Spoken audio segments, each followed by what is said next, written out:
Hello dear student, today in this video we will learn the grammar portion of Hindi for your half yearly exam. As all of you know, your half yearly exam is to be held soon. So we have to revise grammar portion because you will get 10 marks questions of grammar there in your exam. So in this video we will learn Sanghya, Sarnaam, Visheshan, Vachan Badlo, Viram Chin. And okay, so let's start from Sanghya.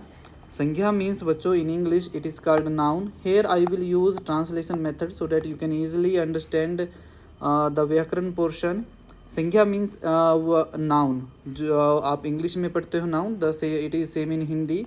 संज्ञा means name of anything, a name of a व्यक्ति. व्यक्ति means person, पशु पक्षी birds and animals, वस्तु an object, स्थान a place, भाव a feeling. So name of these things are called संज्ञा, and in English this is called noun. So name of anything, it can be a person, place, thing. So here is the definition you can see. किसी व्यक्ति, वस्तु, स्थान या भाव के नाम को संज्ञा कहते हैं. Name of a person, play an object, place और सम फीलिंग्स. जैसे कि यहाँ पे there are some example. Khushi, khushi is name of a feeling, happiness. Assam is a name of a state. Mez is a name of an object. Bachpan is a name of a like sthiti. जैसे कि बचपन, बुढ़ापा होता है ना, ये स्थिति होती है, अलग अलग जो है अवस्था होती है हमारी उम्र की, तो उनके नाम हैं. सो नेक्स्ट इज बच्चों संज्ञा के भेद. How many types of nouns are there? So in there are total 5 types of noun. जैसे नाम तो ठीक है, क्या हर किसी का अपना एक नाम होता है. संज्ञा there are 5 types of noun. आप इंग्लिश में भी 5 टाइप्स पढ़ते हो. जैसे first of all there is vyaktivachak, then jativachak, then bhavvachak, samuhvachak, dravyavachak. अब इनमें डिफ्रेंशिएट हम कैसे कर पाएंगे? जैसे आपको मैंने एक संज्ञा दे दी, किसी का नाम बता दिया, like Rohan. I am asking what kind of संज्ञा is this? What is the type of noun here of Rohan? So वो कैसे हम पहचानेंगे? Let's see बच्चों. First of all vyaktivachak. Vyaktivachak in English called proper noun. Proper means जो हम सिर्फ किसी एक के लिए ही हम यूज़ करते हैं. We can use for only one some particular person, like Sachin Tendulkar. As all of you know that Sachin Tendulkar is a famous cricketer. So it is a name of some particular person. You can't say any other person Sachin Tendulkar. Okay, like Moor. Moor is a name of a bird. Peacock. You say that in English, peacock. So Moor जो है आप सिर्फ एक ही पक्षी को बोल सकते हो. You can't say other bird Moor. Ramayan. Ramayan is a name of a book, holy book of Hindus. Taj Mahal is a name of a place. तो ये जो नेम है Sachin Tendulkar, mor, Ramayan, you can use only for some particular person, birds, object और a place. So this are called vyaktivachak. It means proper. जैसे कि आप कोई एक पर्सन है, उसको आप सचिन तेंदुलकर नहीं बोल सकते. हर एक बिल्डिंग को आप ताजमहल नहीं कह सकते ना. आप सिर्फ पर्टिकुलर किसी एक के लिए ही प्रयोग करोगे. सो जिस शब्द से हम दिस इज द डेफिनेशन जो भी मैंने आपको बताया है. जिस शब्द से किसी विशेष व्यक्ति, वस्तु, स्थानीय भाव का बोध होता है, वी कॉल इट व्यक्तिवाचक. और in English proper noun, like pradhanmantri Narendra Modi, gaay, Geeta, Qutub Minar. So these are the name of some particular person, place, animals. After this बच्चों jativachak. Jativachak in English called common noun. Okay, common noun. Common means as a common which we can use for more than one person, for more than one place. Okay, जिन शब्दों से हमें एक ही प्रकार के प्राणियों, वस्तुओं तथा स्थानों का बोध होता है, दे आर कॉल्ड जातिवाचक और इन इंग्लिश कॉमन नाउन. जैसे कि कार. कार जो है बच्चों की कार आप बोल सकते हो किसी भी हो. जैसे जो चार पहिए पे चलता है कार. अब आप कहोगे कार, आप मोटरसाइकिल को कार नहीं बोल सकते, पर कार के भी आगे प्रकार हो सकते हैं, जैसे टोयोटा, स्कॉर्पियो. ओके, तो अगर आप उसको टोयोटा कार बोल रहे हो, देन टोयोटा इज व्यक्तिवाचक, प्रॉपर. और कार जब आप सिर्फ उसको कार ही बोल रहे हो, then it is common. Because Toyota car को भी आप कार बोल सकते हो, स्कॉर्पियो को भी you can say it is car. तो that is car is common. But if you are calling its brand name like Toyota, Scorpio, then it is a proper noun, vyaktivachak. Like nagar. Nagar means city. तो you are saying that I am in a city. मैं एक नगर में हूँ. आपने उस नगर का नाम नहीं बताया. You are not telling its name. So there are lot of cities in India. Okay, तो नगर कौन सा? It can be any nagar. So nagar means common.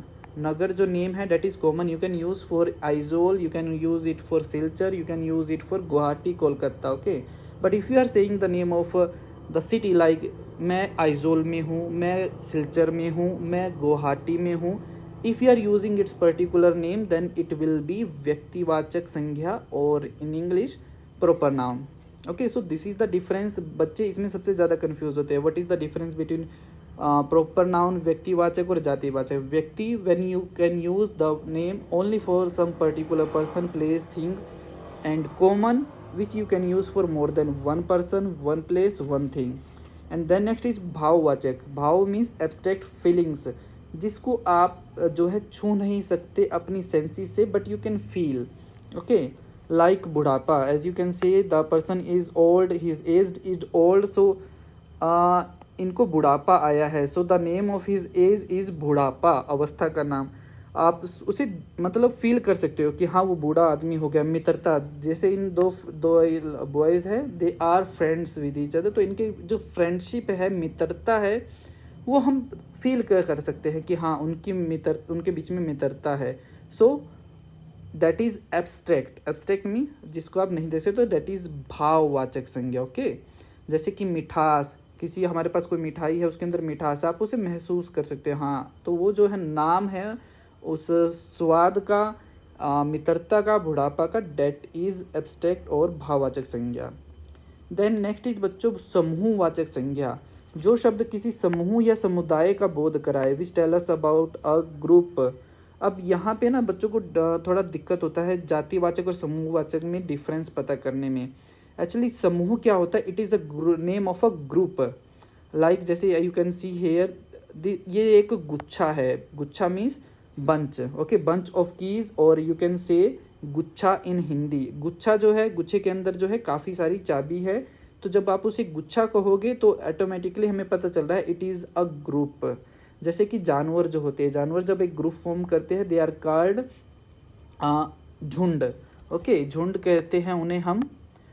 जैसे कि पक्षी, इन इंग्लिश में जो पक्षियों का झुंड होता है डेट इज़ कॉल्ड फ्लॉक। तो फ्लॉक जो वर्ड है डेट इज़, हाँ मैं बताना भूल गया, in English samuhvachak sangya will be collective noun, okay. In Hindi it is samuhvachak. So झुंड हो गया, गुच्छा हो गया। समिति, समिति जब एक ग्रुप बनता है डेट इज कॉल्ड समिति। जैसे कि टीचर जो होते हैं एक रूम में मीटिंग कर रहे थे, then we call it a staff, staff हम उसे बोलते हैं। प्रार्थना सभा हम करते हैं, तो जब बच्चे इकट्ठे होते हैं असेंबली में, they are called assembly, and in Hindi it is called sabha, okay. तो सभा हो गया, sabha, samiti, guchha, okay, this all are called, झुंड हो गया, this all are called samuhvachak, because they are forming a group, they are forming a samuh. And then is बच्चों द्रव्यवाचक संज्ञा, material noun, जिससे हमें किसी के मैटर का बोध हो कि इसके अंदर कोई मैटर है। जैसे कि पेट्रोल, पेट्रोल आपको पता है एक मैटर है ना। द्रव्य है, दूध है, मिल्क, ये भी एक मैटर है। जैसे कि शुगर हो गया, this all are material noun, dravyavachak sangya. तो यहाँ से आपको थोड़ा आइडिया लग गया होगा कैसे हम जो है डिफरेंस पता कर सकते हैं। तो जैसे मैं महात्मा गांधी को हूँ, महात्मा गांधी जो है you are very aware about him, he is the father of India. So Mahatma Gandhi, so it is proper noun, और इन हिंदी व्यक्तिवाचक संज्ञा, okay. But when you are saying like neta, okay, न एत वह एक नेता है, तो नेता जो शब्द है that is a common noun, because you can use this word for more than one person, okay, you can use it for Mahatma Gandhi as well as for Narendra Modi, okay. So our next topic is सर्वनाम। सर्व जो है in English it is called pronoun, and सर्व का मतलब होता है बच्चों सभी, नाम। तो ऐसे word which we can use for at the place of everyone's name, जैसे कि आप यहाँ दे सकते हो, some pictures are given and some sentences are given for the pictures, like Rahul ने राहुल के दोस्त को घर बुलाया। राहुल, एक तो ये सेंटेंस है, राहुल ने राहुल के दोस्त को, तो ये थोड़ा हमें अटपटा लग रहा है, दिस इज ओड, ओके, क्योंकि हम जनरली ऐसा नहीं कहते Rahul called Rahul's friend, okay. If we are saying this in English, you will never say Rahul called Rahul's friend. instead of Rahul called Rahul's friend, you can say Rahul called his friend. Okay, his. So you are using his it at place of Rahul. So ऐसे जो शब्द जो होते हैं which we can use at the place of noun, किसी के नाम की जगह हम यूज़ कर सकते हैं. जैसे यहाँ पे हिंदी में इसको जो है राहुल हटा के यहाँ पे अपने कर दिया है. अपने, राहुल ने अपने दोस्त को घर बुलाया, अपने. सो डेट वर्ड इज प्रोनाउन, सर्वनाम. ओके. राहुल ने राहुल को राहुल की पुस्तक चाहिए, तो ये थोड़ा ओड लग रहा है हमें. सो इंस्टेड ऑफ राहुल मुझे, इट मीन्स ये राहुल ही बोल रहा है. जैसे आपको कोई चीज़ चाहिए ना, आपका नाम Rahul, then you will not say Rahul को राहुल की पुस्तक चाहिए, यू विल से मुझे मीन्स मी या आई, मुझे मेरी पुस्तक चाहिए. I need my book. सो आई जो वर्ड है, माई है, that is pronoun. And Hindi मैं, मुझे, मेरी, इस तरह से. ओके. तो ये होते हैं संज्ञा. ये डेफिनेशन है यहाँ पे. This is the definition. जो शब्द संज्ञा की जगह प्रयोग सकते हैं, we can use at the place of noun, at the place of name of anything. That words are called सर्वनाम, और in English it is called pronoun. जैसे कि मैं, हम खुद के लिए मैं, हम, ये शब्द we can use this word. आप, जिसे हम बात कर रहे होते हैं, हम उसे बोलते हैं आप. Like in English it is called you. Okay. तुम इज ऑल्सो मीनिंग यू, तू, वह, ही. ओके. ही और she, we, they, us. Okay. So this all are the example of सर्वनाम. So you can see here some more example. मैं, हम, यह, ये, मेरा, हमारा, दिस ऑल आर सर्वनाम. ओके. ऐसा नहीं है कि मैं जो वर्ड है सिर्फ मैं ही यूज़ कर सकता हूँ. आई एम, जैसे मैं I am talking about my self. मैं जो वर्ड है you can use for yourself. Okay, anyone can use this. So these are called, that's why it is called sarvanam. Okay, come to our next topic बच्चों. Okay, so as you can see a picture of an elephant. So the question is, हाथी कैसा जानवर है? When I ask you हाथी is what kind of animal, so you will say it is a big animal, huge animal, or it is a heavy animal. भारी, बड़ा जानवर है, भारी जानवर है. So these words बड़ा, भारी, huge, heavy, these are telling us about the animal, the type of animal, that the animal is big, animal is heavy, बड़ा है, भारी है. ओके. जैसे कि ऊंट कैसा होता है. सो ऊंट जो है बच्चों ऊंचा होता है, टॉल होता है. ऊंट भूरा होता है, भूरा मीन्स ब्राउन होता है. So uncha is telling the height of oont, bhura is telling the colour of oont. So this words are telling us about the animal, और you can say noun. Okay. ऊंट, जैसे ऊंट नाउन है, आपको पता है, हमने ऊपर अभी समझा है. हाथी is also a name of a animal. So the words which tells us about noun और प्रनाउन, और मैं अगर हिंदी में कहूँ जो ऐसे शब्द जो हमें संज्ञा सर्वनाम के बारे में बताए, दे आर कॉल्ड विशेषण. And in English these words are called adjective. And in lower classes, class 1 to 3, you use a word describing word. Okay, in English describing word. Okay. And or you can say adjective as well in English. So these are the example. बड़ा, भारी, ऊंचा, भूरा, डरावना, मतवाला. These all are the example of विशेषण शब्द. This is the definition जो भी मैंने आपको बताई है. संज्ञा व सर्वनाम की विशेषता बताने वाले. Which tell us about the quality of noun and pronoun. Those words are called विशेषण शब्द. Okay. These are some more example. मीठा आम, स्वीट मैंगो, सुंदर फूल, ब्यूटीफुल फ्लावर, थोड़ा पानी, लो वाटर.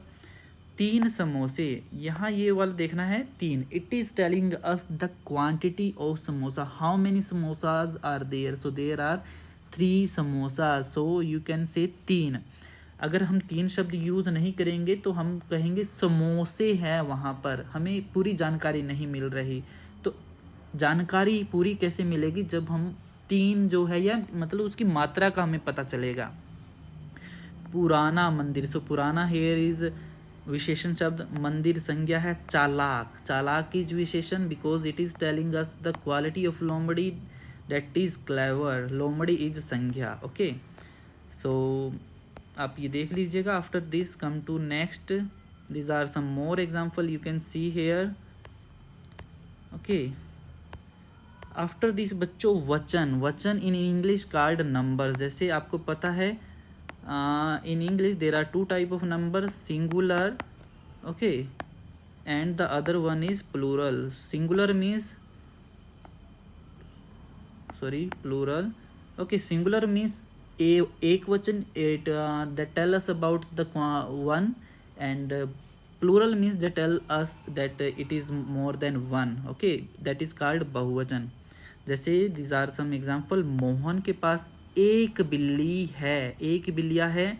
अगर मोहन के पास, जैसे यहाँ देखिए, रोहन के पास 5 बिल्लियाँ. देखो ऊपर एक था तो बिल्ली थी, अब यहाँ पे 5 हो गया है, then it becomes billiyan. Okay, billiyan. So this is the difference. Okay, जब बिल्ली एक होती है then it is called billi, and when it is more than one it changed into बिल्लियाँ.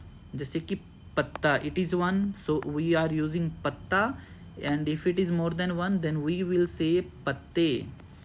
तितली, if it is one titli, if it is more than one तितलियाँ. Okay, सो ये है जो हमारे वचन, एक वचन, बहुवचन है. This is the definition. आप देख सकते हैं संज्ञा का वह रूप जिससे हमें एक या अनेक होने का पता चले.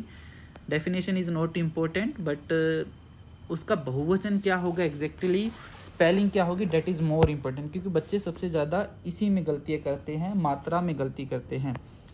when there is one लड़का, so it will be लड़का, and if it is more than one then it will be लड़के. okay, so तारा, तारे. so you can see here कपड़ा, बाल्टी, चिड़िया, पुस्तक, घड़ी. these are the example of एक वचन, singular. बच्चे, पुस्तकें, बाल्टियाँ, these are the example of बहुवचन. okay, there are some sentences given using एक वचन and बहुवचन. लड़का पुस्तक पढ़ रहा है. देखो, when the लड़का was one boy was reading book, so we were saying लड़का पुस्तक पढ़ रहा है. अब जब लड़का से लड़के हो गए, it is more than one, तो ये जो हमारा है रहा है, it is also changed into रहे हैं. तो हमें ये भी ध्यान रखना है. ऐसा नहीं है कि I give you a sentence, लड़का पुस्तक पढ़ रहा है, change into plural, and you are saying लड़के पुस्तक पढ़ रहा है. बहुत बार बच्चे जो है गलतियाँ करते हैं. नहीं, यू हैव टू चेंज रहा है इनटू रहे हैं अकॉर्डिंग टू द सिंगुलर और प्लूरल. शेर दहाड़ रहा है, शेर दहाड़ रहे हैं. ओके, यहाँ यह ध्यान देखने की बात है, शेर इन singular and sher in plural both are same. तो there are some words with singular and plural always remain same. Okay, so we have to take care about these words. हमें ध्यान रखना है. पिताजी बुला रहे हैं. अब यहाँ पे जो है it is little bit confuse. जैसे देख, पिताजी जो है एक है ना, एक ही होते हैं पिताजी. But when we are using the pitaji word in a sentence or we are telling about him, we will not say पिताजी बुला रहा है. अब आप कहेंगे सर एक वचन है, then we should use रहा है. but to give him respect, as all of you know, हमारे माता पिता जो होते हैं सम्मानजनक होते हैं. we have to pay respect for them, we have to show respect for them. so to give them respect we will treat them as plural. Okay, so पिताजी बुला रहे हैं, तो ये ध्यान रखना है. रहा है ऐसा नहीं कि गलत है, but to show respect you will treat them as plural. Okay, Nehru ji, आपको पता है नेहरू जी जो है was our first prime minister of India. तो बहुत ही जो है सम्मानजनक लीडर थे वो. तो to give him respect, to pay respect, we will say थे. अगर एक है, एक के लिए था ही होता है. वह आया था, पर यहाँ नेहरू जी की बात हो रही है, he is a respectful man, he was so we will say थे। नेहरू जी भारत के प्रथम प्रधानमंत्री थे। तो ये चीज़ें हमें ध्यान में भी रखनी हैं। Okay, these are the example of words which always remain singular in every condition. Okay, if they are more than one, still we will use their singular form, like null. एक है then we will say null. If it is more than one, then it is null still. बादल, बादल always remain बादल whether it is one or more than one. आकाश, प्रजा, पाप. So you have to remind, okay, you have to remind these words. कुछ हमेशा बहुवचन रहते हैं, ये भी है। कुछ शब्द हमेशा दिस रिमेन ऑलवेज बहुवचन इन एवरी सिनेरियो। प्राण, प्राण जो है वर्ड बच्चों बहुवचन है। अगर हम एक प्राण की बात करें तब भी वो जो है प्राण ही कहेंगे हम। दाम, दर्शन, सोना, आंसू, दुर्लभ, धन, समाचार, होश। तो ये आपको ध्यान में रखना है। आफ्टर दिस बच्चों, दिस आर सम एग्जाम्पल। लड़का, लड़के, बहन, बहनें, आँख, आँखें, सड़क, सड़कें, पुस्तक, पुस्तकें, बात, बातें, बेटा, बेटे, घोड़ा, घोड़े। ओके, आप ये याद कर लीजिएगा। बहुवचन से एक, हाँ, इट्स वाइस वर्सा भी you should know how to do singular from plural. If the word plural is given, you have to it can be asked like change into singular, एक वचन में बदलो। केले, केला, कन्याएं, कन्या, कविताएं, कविता, अध्यापिकाएं, अध्यापिका, नदियाँ, नदी, थालियाँ, थाली, अंगूठियाँ, अंगूठी, धातुएं, धातु। So after this बच्चों, what is next? After this विलोम शब्द, opposite word and you can say antonyms. So हम यहाँ पे कुछ important जो है और इजी वाले जो है हम अपोजिट वर्ड देखेंगे। अपोजिट में विलोम शब्द मीन्स अपोजिट, जैसे कि एज यू कैन से छोटा बड़ा, छोटा बड़ा। ओके, मोटा पतला, अमीर गरीब, it means rich and poor. मीठा कड़वा, स्वीट बिटर। गरम ठंडा, हॉट कोल्ड। ऊपर नीचे, अप डाउन। दिन रात, डे नाइट। धीरे तेज, स्लो फास्ट। गंदा साफ, डर्टी क्लीन। मित्र शत्रु, फ्रेंड एनिमी। बासी ताज़ा, rotten fresh. So these are given here in the form of sentence. मैं रोज़ सुबह जल्दी उठ जाता हूँ और बाहर जाकर सुबह की। You can read this. Okay, विलोम शब्द आपको इनको बनाना है। This is for practice. तो आके नेक्स्ट टॉपिक इज बच्चों विराम चिन्ह। In English these are called punctuation marks. Okay, विराम चिन्ह, punctuation mark. Okay, so we will learn some important विराम चिन्ह here. विराम का अर्थ होता है बच्चों in English to take pause और टू स्टॉप समवेयर। ओके, बाजार से क्या क्या लाए हो, this he is asking to this boy, बाजार से क्या क्या लाए हो, what did you bring from the market. So he is saying that चीनी, चावल, दालें और आटा लाया हूँ। अब देखो यहाँ पे मैंने जो ये आटा लाया हूँ एक साथ बोला है, आई से said it continuously, but when I was saying चीनी, चावल, I am taking pause. तो ये जो आपको बच्चों यहाँ पे दिख रहा होगा, this is comma. Okay, you are very aware about it. And whenever there is comma, we have to take a small pause. So वाक्य के बीच बीच में तथा अंत में विराम को, विराम मीन्स होता है पॉज, को प्रकट करने के लिए we use some kind of sign, and these sign are called punctuation marks, viram chin. Okay, so the first one is purna viram. This is the sign of purna viram. And English instead of purna viram we use full stop. और full stop आपको पता ही है, when we use full stop, when we complete a sentence, जब हमारा वाक्य पूरा हो जाता है। जैसे these are some sentence, मुझे भूख लगी है, it is completed, sentence is completed, then it is the पूर्ण विराम इज हेयर। हमारे शहर में कई मंदिर है, पूर्ण विराम। मैं स्कूल जा रहा हूँ, पूर्ण विराम। ओके। आफ्टर दिस बच्चों अल्प विराम, and in English it is called comma. और जैसे हमने स्टार्टिंग में एग्जाम्पल किया था, when you are telling some things of same kind then you will use this. जैसे कि बोलते या पढ़ते समय जब हम थोड़ी देर के लिए रुकते हैं। देखो पूर्ण विराम and what is the difference between full stop पूर्ण विराम and अर्ध विराम. The difference is that in full stop पूर्ण विराम we are taking pause for a long time, but in अल्प विराम, in comma, we are taking a short pause. Okay. जैसे कि माँ ने पनीर, कोफ्ता, आलू, दाल और भिंडी बनाई है. So I am taking a small pause here for comma. Okay, and same here, मैं दादा दादी, माता पिता, भाई बहन, चाचा चाची सभी ने पूजा की. Okay, मेरे दादा. After this बच्चों अल्प विराम. Okay, this is same comma, you can see it later. अल्प विराम, these are some more example. Okay, यहाँ पे बताया है कि किस किस सिचुएशन में हमें यूज़ करना है. देखो जब हम एक तरह की कई चीज़ों का प्रयोग करते हैं, जैसे कि here the name of the vegetables are given, दाल, आलू, भिंडी, so we are using comma here. Okay.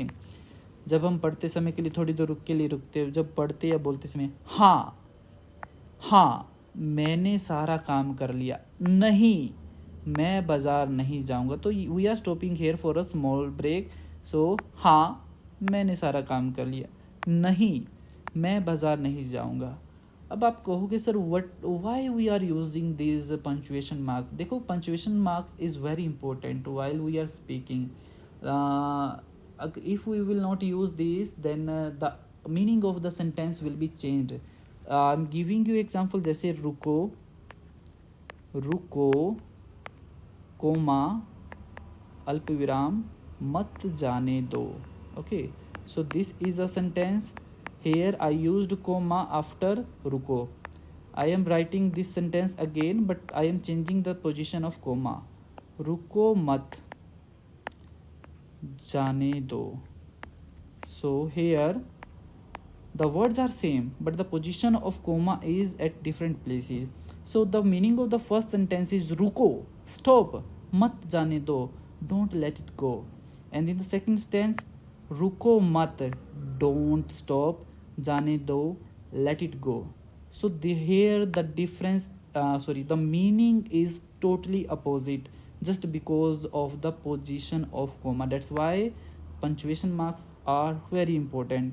Okay, जब आप लिख रहे हो और आपको पता होना चाहिए कि which punctuation marks where we have to use. अगर आप गलत जगह यूज़ कर देते हो तो आपका जो मीनिंग है इट कैन बी रिवर्स, बिल्कुल अपोजिट भी हो सकता है, और जो आप कहना चाहते हो शायद वो गलत मैसेज चला जाए. सो आफ्टर दिस बच्चों अर्धविराम, सेमी कोलम, ये कहाँ पे यूज़ करते हैं? वाक्य पढ़ते समय जिस स्थान पर अल्प विराम से कुछ ज़्यादा और पूर्ण विराम से कुछ कम. जैसे मैं I told you that where we will use पूर्ण विराम, full stop, at the when we complete our sentence and we are taking a break.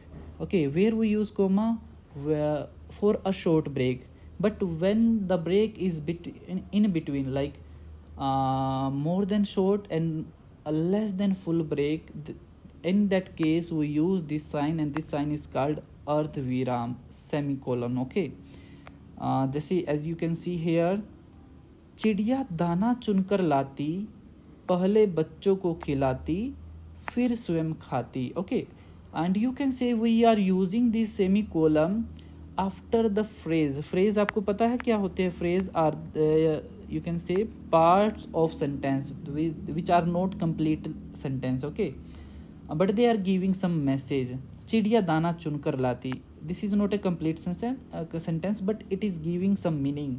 So after the phrase we can use this sign अर्धविराम, semicolon. Okay, and next is बच्चों प्रश्नवाचक चिन्ह. This is also very important but you are very aware about it. प्रश्नवाचक चिन्ह हम कहाँ use करते हैं? when we are asking something, when we have doubt, okay, when we are questioning, when we are taking interview, then we use this sign प्रश्नवाचक चिन्ह.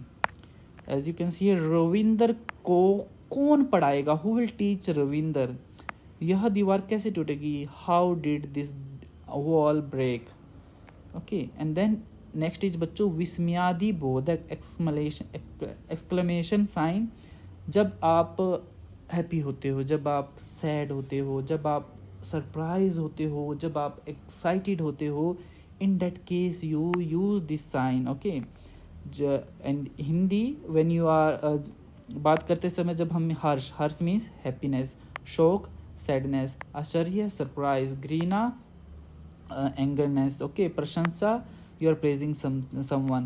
So as you, these are some example. छी छी कितनी गंदी है, वाह कितना स्वादिष्ट पराठा है, हाय मेरी साड़ी फट गई. So we are taking some break, and to show this break we use this sign विस्मयादि बोधक चिन्ह. Okay, and next is बच्चों उद्धरण चिन्ह एंड उद्धरण चिन्ह कोटेशन मार्क. ओके जब हम किसी थर्ड पर्सन की बात को बताते हैं और जब हम कोई विशेष वस्तु का नाम बताते हैं, यह चिन्ह विशेष शब्द पुस्तक नाम वस्तु व्यक्ति के लिए लगाया जाता है. जब हम किसी विशेष व्यक्ति किसी विशेष वस्तु का नाम बता रहे हैं या हम किसी थर्ड पर्सन की बात बता रहे हैं, जैसे कि you can see here in example, अध्यापिका ने बच्चों से कहा. अध्यापिका is a third person. Okay like I am speaking and I am telling to someone else, but I am telling what did अध्यापिका say. तो अध्यापिका ने क्या कहा, सदा बड़ों का आदर करो, always respect your elder. So this sentence is told by अध्यापिका, that is third person, it is not told by me. Okay, so when we say the message of someone else, then we use this quotation mark. And next is बच्चों koshtak, in English it is called bracket. वाक्य या शब्द को स्पष्ट करने के लिए जब हमें किसी चीज़ का मीनिंग अगर हमें लगे कि नहीं पता होगा पढ़ने वाले को, रीडर को, ओके इन दैट केस बच्चों we use this sign question mark. Like वाक्य के 3 भेद होते हैं. यहाँ पे may be some of the student don't know the meaning of भेद. तो to tell them the meaning of this word, we can use bracket, कोष्टक, and in the bracket we can write its meaning so that reader can easily understand the meaning of the sentence. योजक चिन्ह बच्चों, योजक चिन्ह जो होते हैं का प्रयोग जोड़ों, शब्दों के जोड़े जो होते हैं, जैसे कि अमीर गरीब, सुख दुख, गुलाबी सी. ओके लिखते लिखते मेरे हाथ थक गए. तो यहाँ पे we will use the sign योजक चिन्ह. ये प्रश्नवाचक we have already done. So this is all about संज्ञा सर्वनाम विशेषण, वचन बदलो,